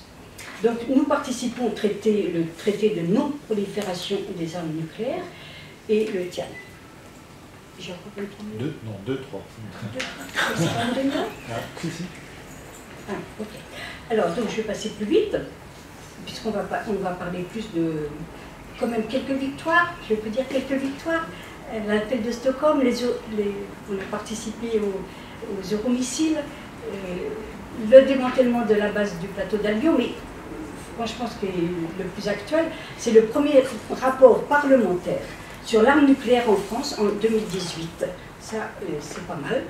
Et puis l'échec de l'embarquement d'armes à l'Arabie Saoudite au Havre, le 10 mai, donc c'est tout récent, le mouvement de la paix était présent. Alors, comme vous le voyez, nous avons un champ d'action très étendu. Et nous avons donc des priorités à déterminer. Nos obstacles, ils sont d'ordre institutionnel et il y a plusieurs natures d'obstacles. Donc, nos obstacles institutionnels, c'est la militarisation accrue. Franchement, en France et dans l'Union européenne, c'est sûr. Il y a une augmentation du budget de la défense, c'est 1822 milliards de dollars en 2018. C'est les chiffres du Supri, c'est incontestable. Donc il y a un renforcement de l'OTAN, malgré ce qu'on dit, et de ses liens avec l'Union européenne. Maintenant, il y a quand même 29 pays, il y en a 30 qui vont, d'ici un mois, 30 pays qui font partie de l'OTAN. Alors, question de moyens. Le budget de l'ONU, 8 milliards à peu près. L'OTAN, 1200 milliards d'œuvres de guerre. Donc 150 fois moins pour l'ONU que pour l'OTAN. Les dépenses militaires, 1822 milliards en 2018, c'est 230 fois le budget de l'ONU. Prévention des guerres.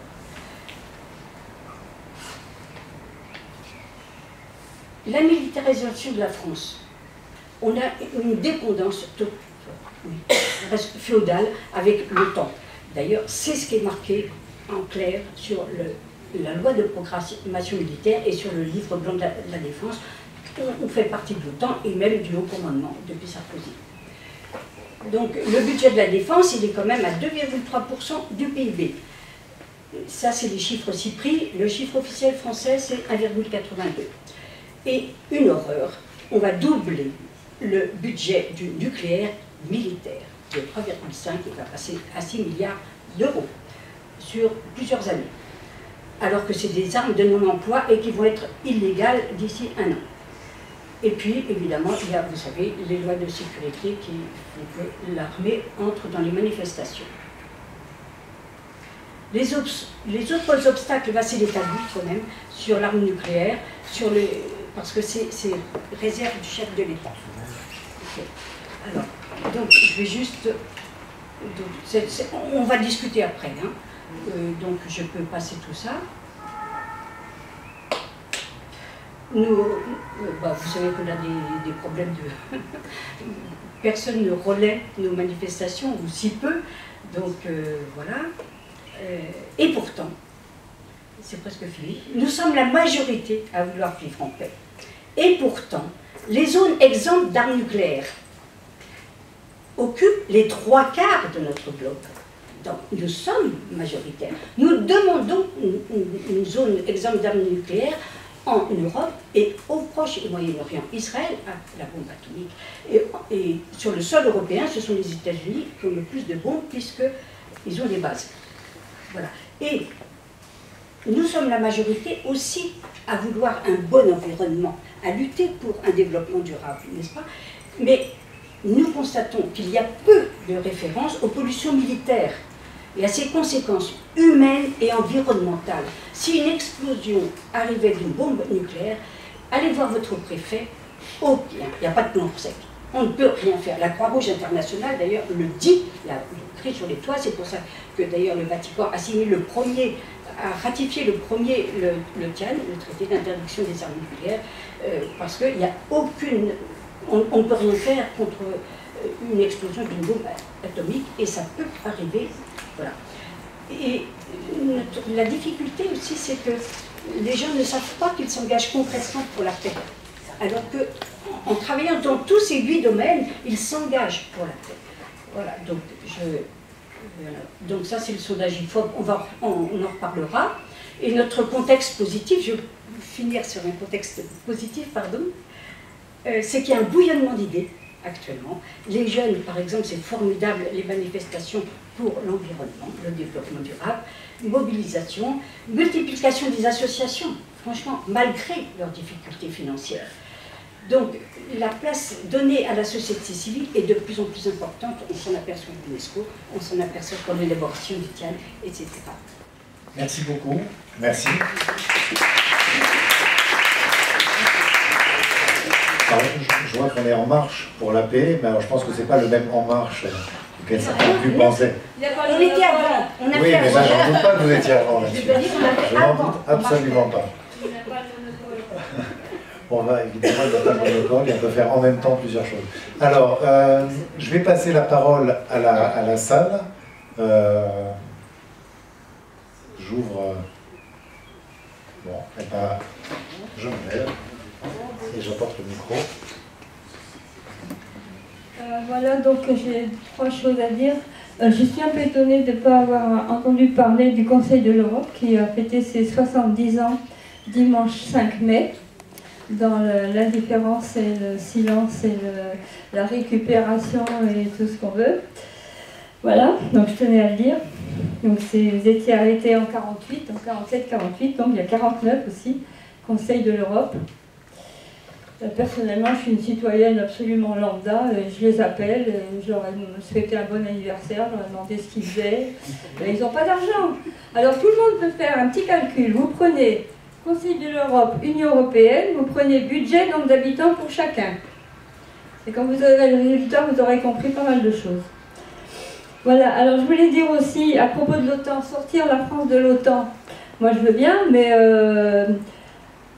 quand l'OTAN a bombardé en violation du droit international ce qui restait de la Yougoslavie, la France n'était plus dans l'OTAN à ce moment-là, mais elle a quand même participé à ces bombardements, qui est une catastrophe d'ailleurs humaine, écologique, économique, et en violation de l'article 35 de la Constitution. Donc voilà, il ne suffit pas de dire il faut faire ci, il faut faire ça. Il faudrait aussi pouvoir condamner les gens de plus haut niveau qui, eux, ne respectent pas les choses. Et voilà, malheureusement, là... Alors le dernier exemple que je vais vous donner, c'est que moi depuis fin 91, j'ai quelque chose qui me reste en travers de la gorge. L'Allemagne, pas réunifiée comme elle devrait l'être d'ailleurs, puisqu'elle n'a pas fait de nouvelle constitution commune, s'est permis, accompagné du Vatican, de reconnaître l'indépendance de la Slovénie, qui ne posait aucun problème à la fédération yougoslave. Il suffisait de faire un référendum. Il n'y a pas eu de référendum. Et l'Allemagne a reconnu cette indépendance. Et c'est pas un peuple qui souffrait, qui voulait se libérer. C'est un peuple qui s'est enrichi au fil des ans en achetant des matières premières pas chères au sud et en les revendant en Allemagne et en Autriche.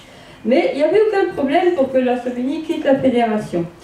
Donc on a laissé l'Allemagne reconnaître cette indépendance, c'est-à-dire qu'on l'a laissé violer les accords d'Helsinki, rien que ça. Et non seulement ça, mais comme elle préparait à l'époque la signature du traité fondateur de l'Union européenne, le traité de Maastricht, elle a menacé, parce qu'il y a eu des protestations quand même, elle a menacé de ne pas signer le traité si on ne la suivait pas. Donc les 11, 3 semaines plus tard, ont suivi. Ça a déclenché le conflit européen le plus meurtrier depuis la Deuxième Guerre mondiale. Destruction de la mini-Europe yougoslave, comme j'aime à appeler la Yougoslavie. Et 3 semaines après, les 12 ont signé le traité de Maastricht. Et vous lirez au titre 5, article J1, que les mêmes qui ont violé les accords d'Helsinki, déclenché le conflit dont je vous ai parlé, eh bien, ils prônent ces accords pour la paix. Alors, qu'est-ce qu'on fait? Est-ce qu'il y a d'autres questions? Ça finit par une question, donc... Oui, évidemment, je suis pour la paix, mais néanmoins, il y a quand même beaucoup de contradictions dans les éléments qui sont de justification. J'en prendrai quelques-uns. D'abord, est-ce que le mouvement pour la paix est plutôt pour le statu quo? Donc, d'autre part, on a changé le nom du mouvement, un mouvement pour la paix et la liberté. Maintenant, on remplace la paix par la sécurité. Alors, est-ce qu'il vaut mieux beaucoup de sécurité et un peu moins de liberté? Là, vous soutenez, effectivement, vous parlez de restriction des libertés, mais c'est bien au nom de la sécurité et de la paix qui était. Donc, voilà, des éléments de cohérence qui me fait dire que ça demande quand même un équilibre de la même chose. Par exemple, donc il faut quand même des conflits pour pouvoir faire la paix.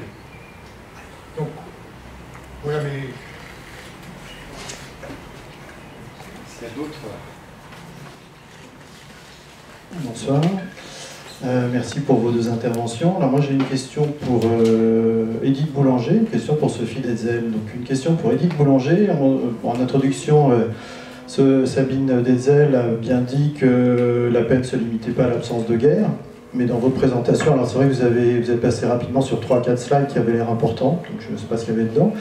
Mais toute votre présentation tourne sur l'absence de guerre.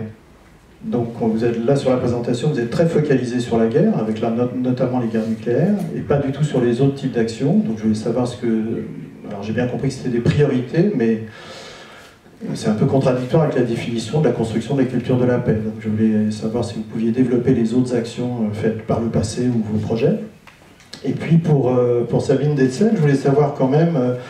alors, 2 petits points par rapport aux écoles, c'est-à-dire ce que devenaient les élèves, étudiants, etc., qui sont passés par ces écoles. C'est-à-dire que c'est intéressant de savoir si ils ne se sont pas fait bouffer par le marché, entre guillemets, quelques années plus tard.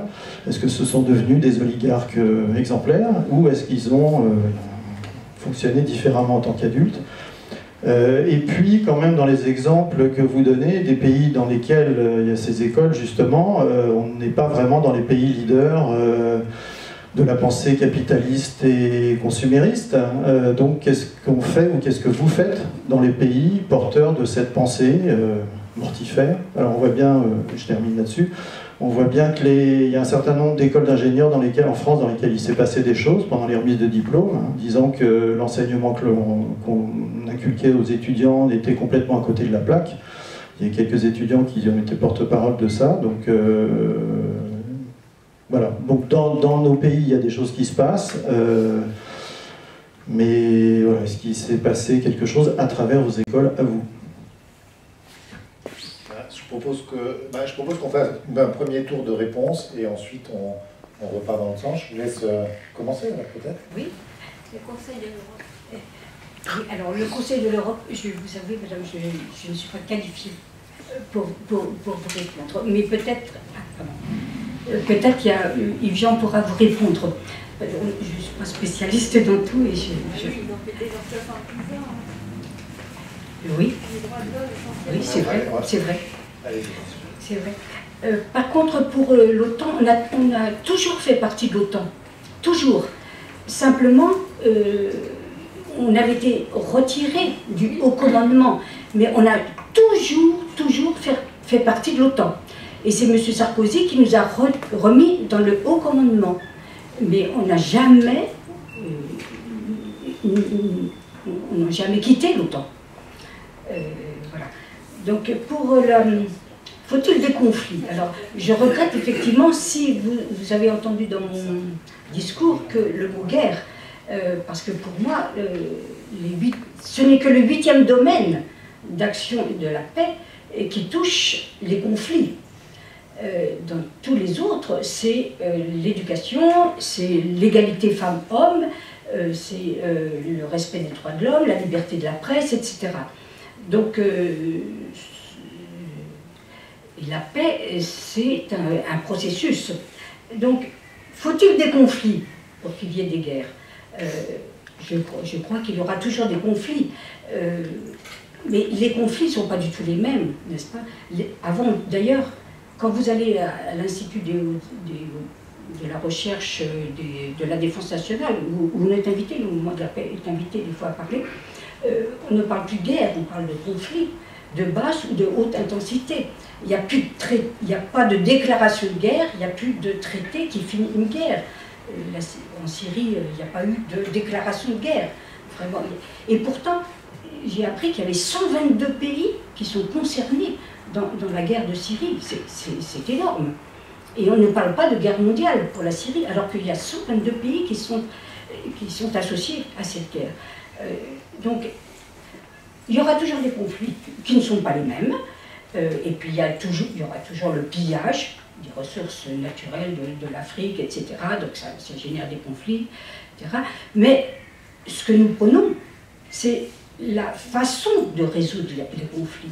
Il ne faut pas résoudre les conflits par la violence, par les armes, ou par une violence autre. Il n'y a pas qu'une violence des armes, il y a aussi la violence économique, la violence sociale. Bernard Thibault, il a bien écrit le livre, le titre de son dernier livre, c'est « La troisième guerre mondiale est sociale », enfin sera, est sociale. Bon, on peut débattre, mais... Alors, on utilise maintenant le mot guerre pour guerre économique, guerre sociale, guerre, etc. Ça n'a plus, attention à notre vocabulaire. Donc, je crois que des conflits, c'est inhérent à la nature humaine, mais c'est la résolution pacifique des conflits. C'est une résolution par la négociation. D'abord, l'ONU a été créée pour prévenir les guerres. Voilà. Et il y en a, depuis la création de l'ONU, il n'y en a pas forcément sur notre sol, parce que vous savez, quand vous distribuez des tracts dans la rue, des fois des jeunes vous disent, mais à quoi ça sert? On est en paix. Ben non, nous avons aussi des soldats en Afrique, en Afghanistan, en Syrie. Donc la France n'est pas non plus en paix, même si on ne parle que de la guerre avec des armes, dans des conflits armés. On parle de conflits armés, voilà. Mais il est vrai que pour un jeune, c'est pas facile de parler de paix, parce que souvent ils sont nés sur un sol où il n'y a pas la guerre. Mais la paix, ce n'est pas que ça. Ce n'est pas que l'absence de guerre sur notre sol, c'est aussi une conception guerrière, la politique guerrière. Ce que nous voulons, nous, c'est une politique de négociation et non pas guerrière. Écoutez, c'est quand même ridicule. Cette politique de dissuasion nucléaire, et notre gouvernement est pour la dissuasion nucléaire, n'est-ce pas? Mais je trouve ça débile. D'ailleurs, il y a une psychanalyste qui a fait un livre que je vous invite à lire, quand l'arme nucléaire interroge le psychanalyste. Il y a le général Lane, qui a fait général Lane, qui était général d'aviation, qui a fait un livre, Faire le deuil d'Hiroshima. Et il explique que cette notion de dissuasion est totalement absurde, irrationnelle, et en fait ça donne aussi la course aux armements, ça procure parce qu'on va être toujours plus fort. Donc c'est cette politique de dominant-dominé qu'on veut éviter. On veut des relations de solidarité, de coopération. Les scientifiques, par exemple, on est avec l'association Pugwash, n'est-ce pas, qui s'est créée avec Einstein, il est mort juste après, mais Pugwash au Canada, ils ont fait une réunion de scientifiques. Au départ, c'était des scientifiques, et maintenant, ce sont des universitaires de toutes disciplines qui se réunissent pour discuter de l'éthique des scientifiques. Donc, parce qu'il ne faut pas que les scientifiques servent à faire justement des objets de mort. Les drones, c'est quand même incroyable. Donc il y a un aspect totalement irrationnel dans la résolution institutionnalisée des conflits. Non, ce n'est pas par la dissuasion qu'on sera... Puis c'est immoral d'ailleurs, c'est totalement immoral. Et c'est pas par la dissuasion qu'on arrivera à faire une bonne entente entre les peuples, bien vivre ensemble. C'est impossible. Je suis le plus fort, donc je gagne. Je gagne quoi? D'avoir une bombe atomique, ça gagne quoi? Ça gagne de faire sauter la planète, de polluer totalement la planète. Pas que non seulement les autres, mais aussi soi-même. C'est totalement irrationnel et c'est à la limite, entre guillemets, fou. Et d'ailleurs, le général Lane a porté plainte contre l'État en juillet pour non-respect de l'article 6 du traité de non-prolifération des armes nucléaires. Parce que lui, il est rentré à l'armée en disant il y a ce traité qui vient d'être signé, la France ne l'a signé qu'en 92, hein. C'était un traité qui datait de 68. Donc, l'article stipulait qu'il ne fallait pas moderniser son arsenal nucléaire. Or, la France ne cesse de moderniser, comme les 9 autres, hein. Mais la France ne cesse de moderniser son arsenal nucléaire. Là, on va refaire des sous-marins nucléaires à l'île Longue parce qu'on a créé un nouveau missile qui peut aller plus loin, c'est-à-dire que sa portée est de 7000 km, donc c'est la Chine qui est visée, par exemple, au lieu de 4000, donc il faut changer tout. Donc ça coûte des milliards, les sous-marins nucléaires, et on n'a pas d'argent. Mais c'est cette politique, vous voyez, qui est totalement irrationnelle du dominant sur le dominé. C'est ça qu'on ne veut pas. Et cette plainte... Merci. Alors, attendez, je propose qu'on demande à Sabine de réagir sur les questions qui ont été posées, et même pourra réagir également. Et Sabine, c'est devenu la plainte. Oui. On refera. Les conflits, oui, il faut des conflits, mais il faut les résoudre de manière non violente. Edith le disait, j'allais dire la même chose, c'est ça, juste. Il y a toujours du conflit, on ne sera jamais tous d'accord. Et c'est pas grave, mais on peut se parler.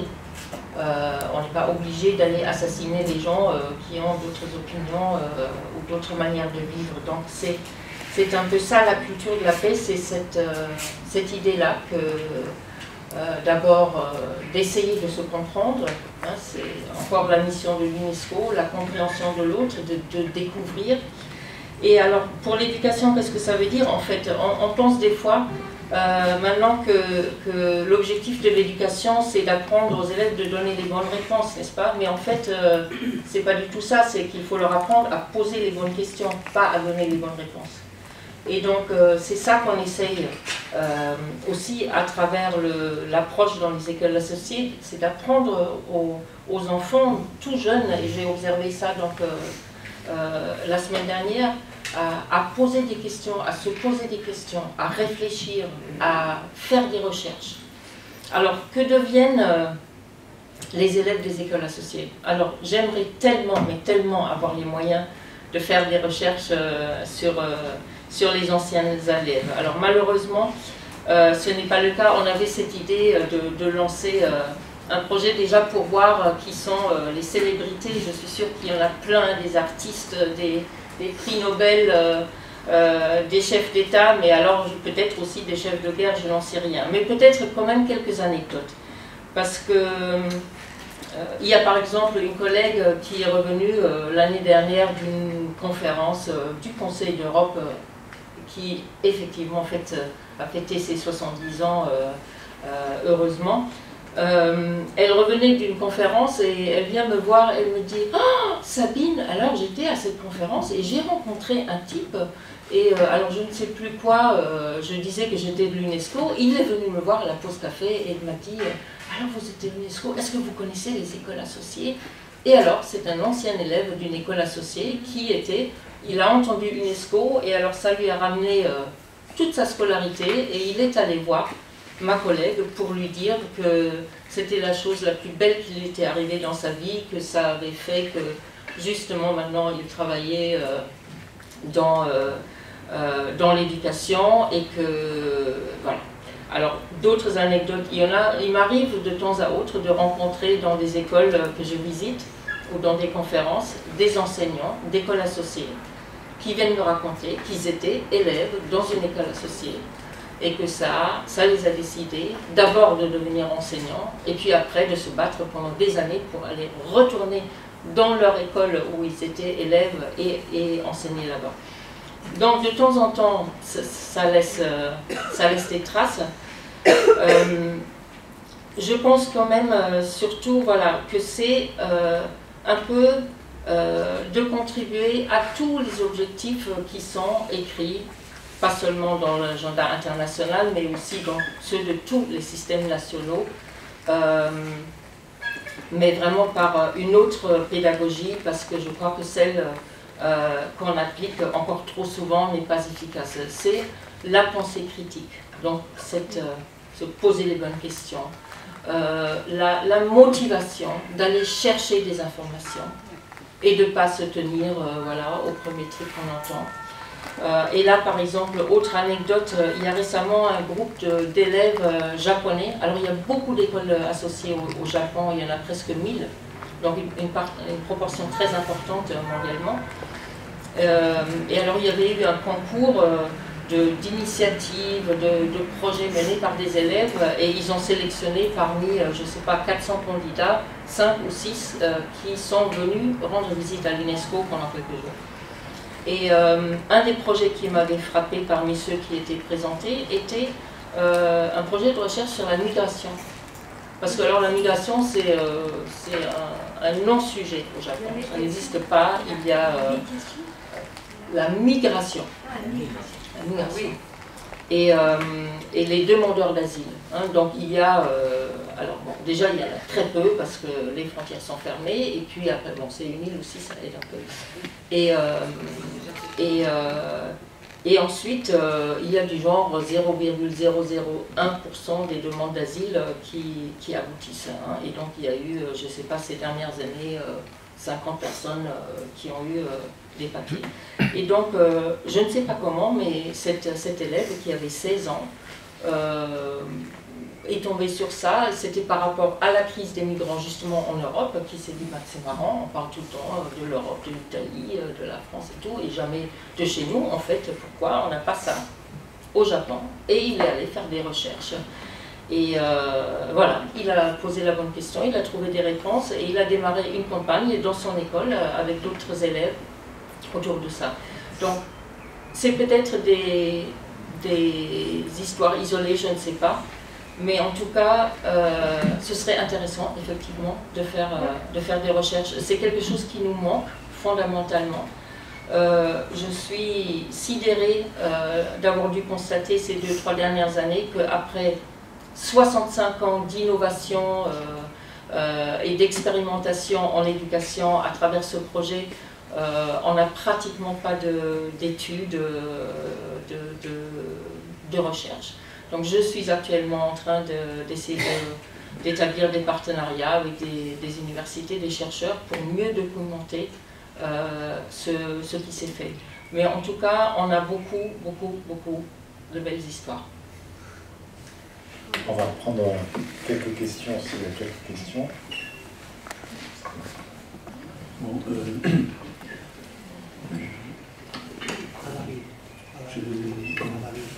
j'ai un peu oublié la question que je voulais poser sur ce que vous venez de dire là,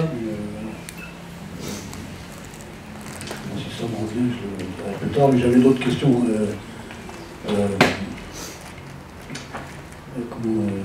Déjà, est-ce que j'étais pas là pour la première intervention, alors je pose la question à la deuxième. Est-ce que vous participez, vous avez parlé de Rosatori, est-ce que vous faites des actions de désobéissance civile avec les les désobéissants, quoi? Est-ce que vous faites, parce que je sais qu'ils participent à des actions non violentes.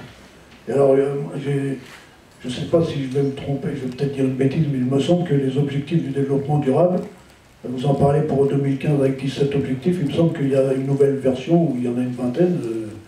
Alors pourquoi vous parlez des premiers? Enfin, peut-être que je me trompe, hein, je sais pas. Allez, bon, première question que j'ai oubliée.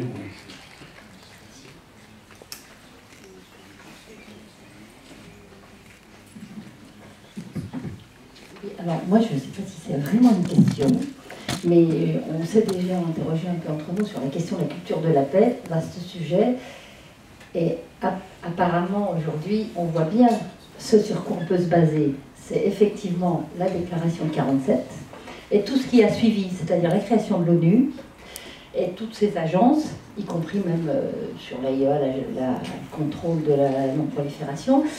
Vous avez...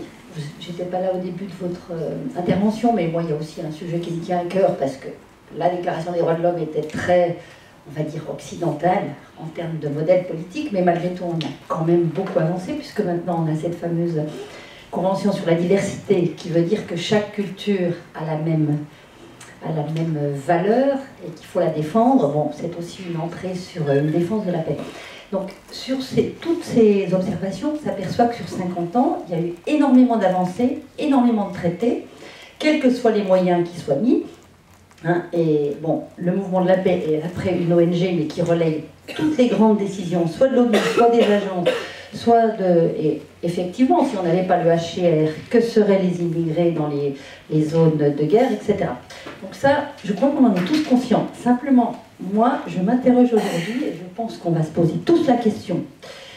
Je me souviens, il y a 10-15 ans, nous voyions, à l'époque, sur toutes les télés, sur toutes les radios, nous voyons régulièrement l'apparition de Kofi Annan, qui est une grande personnalité, on a salué sa mort, etc.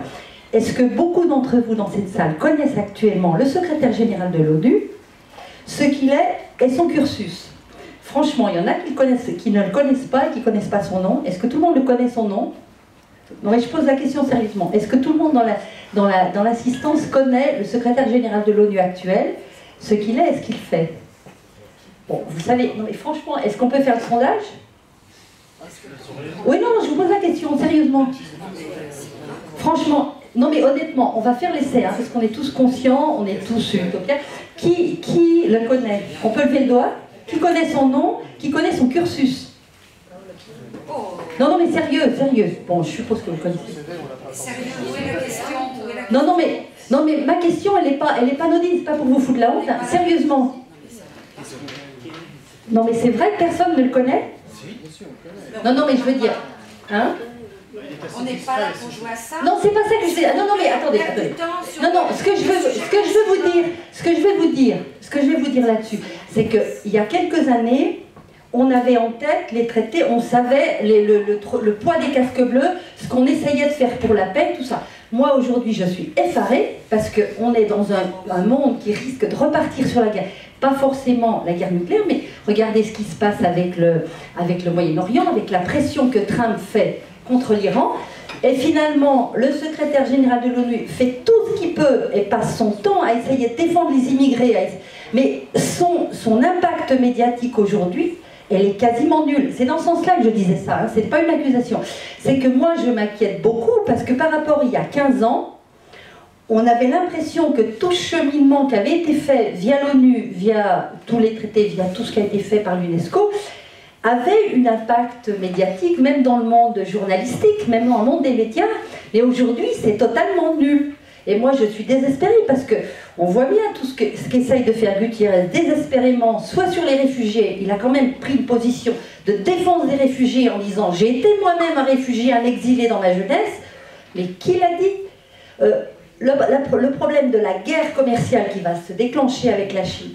Mais il y a 10 ans, on n'arrêtait pas de nous enquiquiner avec l'OMC qui interdit de faire les machins, les traités. Aujourd'hui, plus personne ne parle de ça. Et c'était dans ce sens-là que je posais la question. C'est au niveau médiatique, vous n'avez absolument plus de relais sur tout ce travail qui a été fait. Ou alors, vous allez dans des presses très spécialisées, mais qui parlent de tout ça. Voilà, moi, c'est ça qui m'inquiète beaucoup, parce que tout ce travail, toute cette avancée qui semble évidente, est arrivée aujourd'hui où tout le monde a dit oui, la déclaration de 47 ne pourrait pas pu avoir lieu à la fin 2017. G7.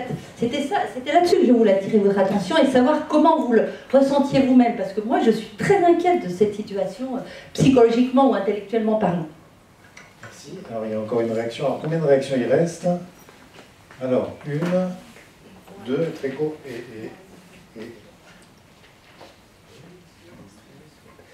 Je suis aussi du mouvement de la paix, là, mais Edith m'a sollicité tout à l'heure pour parler du Conseil de l'Europe et je crois qu'on peut élargir.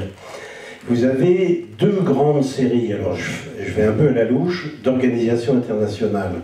Vous avez celles qui ont du fric, vous avez celles dont on parle, et que tous nos gouvernants mettent en avant. Alors celle-là, c'est d'abord l'OTAN qui a un rôle militaire, mais aussi qui a un rôle politique.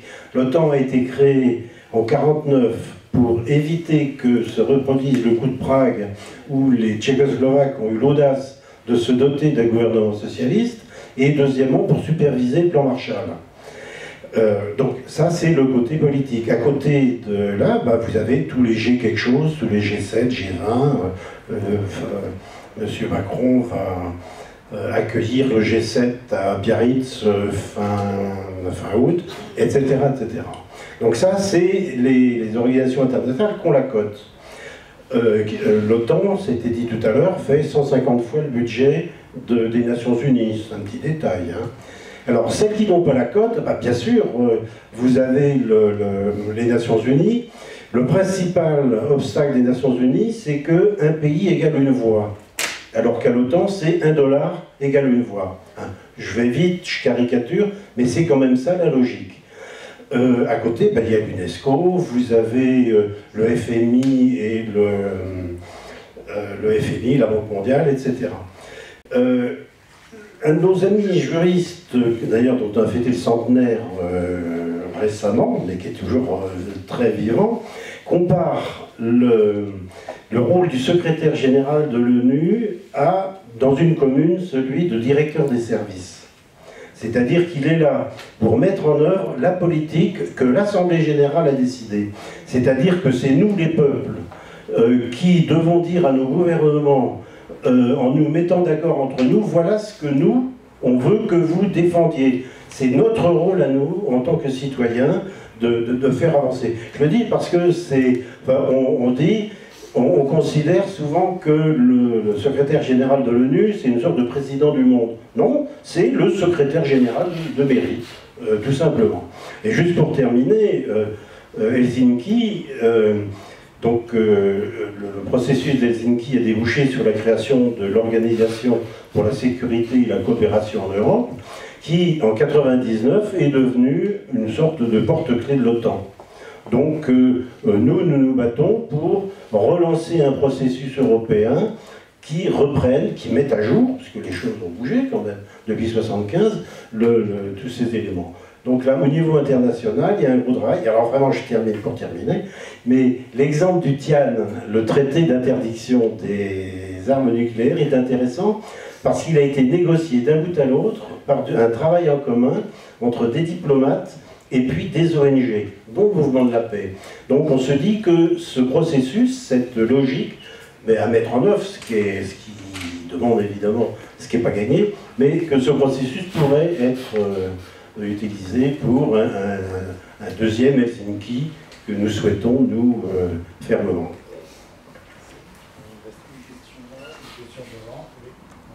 Bon, alors, en fait, c'est pas vraiment une question, mais quand vous avez parlé des réfugiés, disons, s'ils viennent d'un pays en guerre, moi je voulais juste faire mon petit commentaire sur le système, parce que c'est complètement inégalitaire, quoi, puisque il faut prouver qu'on vient d'un pays où on est en danger, et c'est celui qui a le plus besoin, c'est celui qui a le moins de moyens de prouver qu'il est... voilà, parce que logiquement, quand on s'échappe pour échapper à un danger, on part dans l'urgence, donc on n'a pas le temps de réunir des preuves voilà, de ce qui nous arrive. C'est ce que je voulais dire, c'est complètement inégalitaire. C'est ceux qui ont le plus de moyens qui arrivent à obtenir quelque chose, et les autres, ils peuvent crever, quoi. Mais un système comme ça. Alors il reste Sonia devant. Moi aussi j'ai une question à poser, puisque dans les écoles, vous nous dites que grâce à cet objectif du développement durable 4.7, on rentre dans le contenu. Et de ce point de vue-là, on fait une avancée assez importante par rapport à des grands principes généraux.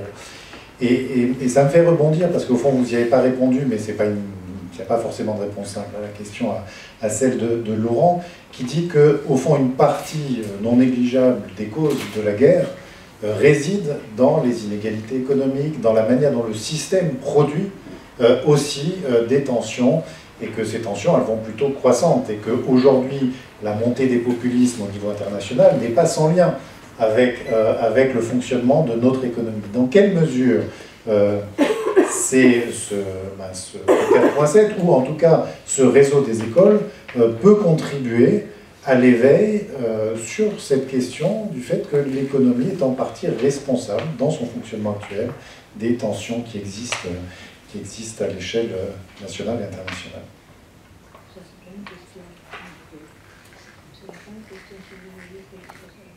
Après les réponses.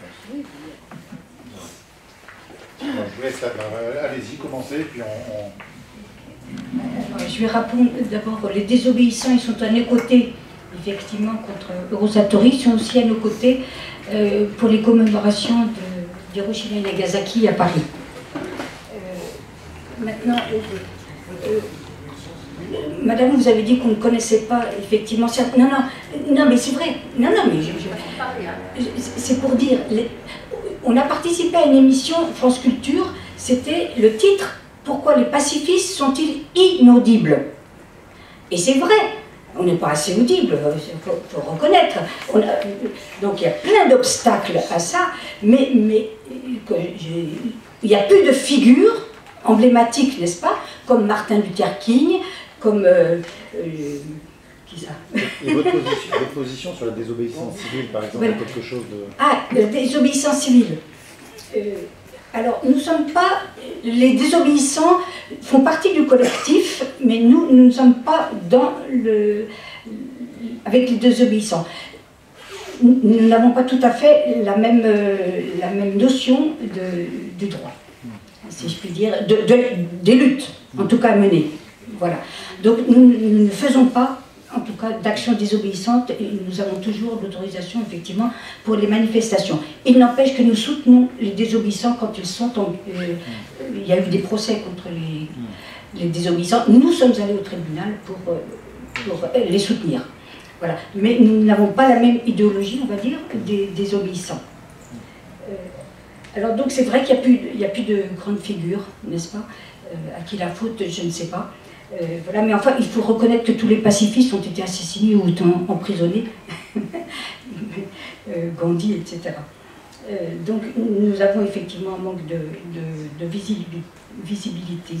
Mais je veux revenir à Stéphane Hessel, parce que donc, vous savez qu'il a été un des rédacteurs de la Déclaration des droits de l'homme.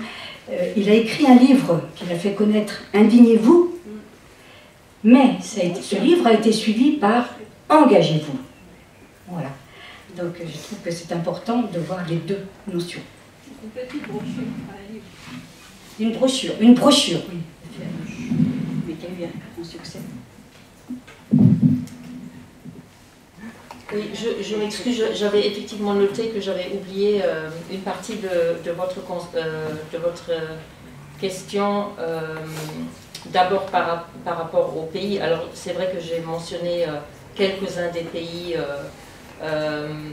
pilotes de ce projet sur le climat, simplement parce que c'est peut-être pas là où, enfin parce qu'ils ne sont pas en pointe de la lutte contre le changement climatique, et que donc on avait commencé là, mais il y a aussi la France, l'Allemagne, le Danemark, le Japon qui font partie de ce projet, et il y a des écoles associées dans 184 pays, donc dans tous les pays européens, dans tous les pays de l'OCDE et dans le reste du monde aussi. Et d'ailleurs, il y a un fonds très fort en Europe, tout simplement parce que quand l'UNESCO, comme le réseau est tellement ancien, évidemment les premiers pays qui participaient à l'UNESCO étaient aussi ceux qui participaient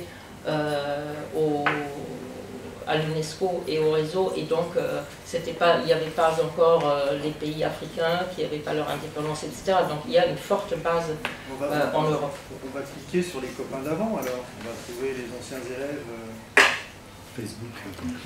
Oui, peut-être il faut chercher là. Alors, les tensions économiques, les inégalités, l'exclusion, évidemment, ça c'est des thèmes qui sont absolument au centre des approches, parce que ça commence déjà dans les salles de classe et les écoles, n'est-ce pas, la diversité. Alors, il y a des écoles privées qui font membre du réseau, mais il y a aussi, et c'est la majorité, des écoles publiques de tous bords, et évidemment, il y a des inégalités dans les écoles, et l'approche de la culture de la paix et l'approche par les droits, évidemment, touche à tous ces sujets-là, très, très clairement. Alors, quand on rentre dans des thèmes comme par exemple le changement climatique, ben, on voit bien les jeunes qui commencent à marcher partout et qui sont désobéissants, au moins dans le sens où ils sèchent les cours, ils ne vont pas à l'école. Quand même, et alors bon, il y a des pays où les ministres de l'éducation disent ouais c'est super, chouette, on les autorise tous et ils leur mettent des cars. Ce qui d'ailleurs les contrarie, parce que c'est pas le sens évidemment de cette action de dire ah ben oui bravo les jeunes, ils ont raison de nous dire qu'on fait rien plutôt que de faire quelque chose, mais clairement c'est aussi une réflexion sur notre mode de vie et sur nos modes de production. Et donc l'éducation au développement durable, et c'est là où je redis, c'est la même thématique que la culture de la paix, c'est ce vivre ensemble, en paix, apprendre à vivre ensemble de manière pacifique et en incluant tout le monde. Et évidemment, ça passe aussi par une réflexion sur la consommation, et d'ailleurs c'est des thèmes très très forts hein, dans tous les projets de développement durable des écoles associées, il y a toujours ces questions qui reviennent. Le gaspillage alimentaire, la façon dont on se nourrit, etc. Et bon, ça appartient, à mon avis, à cette éducation de citoyens qui peut-être voteront, agiront, produiront, consommeront de manière différente. En tout cas, il y en a déjà à travers les projets de leurs écoles qui le font. Et puis, dans ces formes de violence, évidemment, ATD Carman par exemple, et heureusement que Edith les a mentionnés, c'est une organisation qui a documenté de façon absolument extraordinaire, à travers la voix des personnes vivant en extrême pauvreté, que l'extrême pauvreté, la pauvreté, la misère est une forme de violence. Est une forme de violence et ressentie comme telle. Et bon, là aussi, dans le dialogue entre des écoles associées, des plus riches et des plus pauvres, il y a aussi cette conscience qui se construit. Voilà. Alors maintenant, 11 700 écoles, c'est pas encore toutes les écoles du monde, mais on va y arriver. Je suis inquiète comme vous, madame, mais pas désespérée, jamais. Parce qu'un autre monde est possible, il faut s'y atteler, et quand on voit tous ces jeunes et tous ces enfants qui expriment par des mots si simples et si beaux cette idée de la culture de la paix, en disant, voilà, moi, qu'est-ce que c'est d'être citoyen mondial? C'est de partager les ressources, de ne pas se bousculer mutuellement, de partager des idées, de s'aimer. Il y a de l'espoir. Donc il faut continuer, mais il faut être très vigilant et ouais. Des fois il se passe des choses là-haut, où on a les bras un peu courts. Mais la relève est assurée. Alors, tu voulais dire aussi un mot pour la... Oui, moi je ne voulais pas poser une question, c'était simplement une information qui me semble très importante à connaître, et c'est les fameux dont tu as fait référence, manifeste de Séville de 1986, mais diffusé en 1989, qui démontre scientifiquement que, au moyen de 5 propositions, que la violence et la guerre sont des faits culturels spécifiquement humains. Et il y a une idée contraire très répandue qui veut faire croire que ce n'est pas exactement ça. C'est donc des faits culturels spécifiquement humains appris et imposés par notre société belliciste et violente. Les 5 propositions, je vous laisse à vous de les découvrir en lisant le manifeste de Séville, qui est d'ailleurs très très court, mais qui est, il me semble, très important pour ne pas diffuser cette idée que c'est une nécessité et que l'humanité ne pourra jamais sortir de cet état. Merci beaucoup. Je voudrais qu'on remercie nos intervenantes d'être venues ce soir.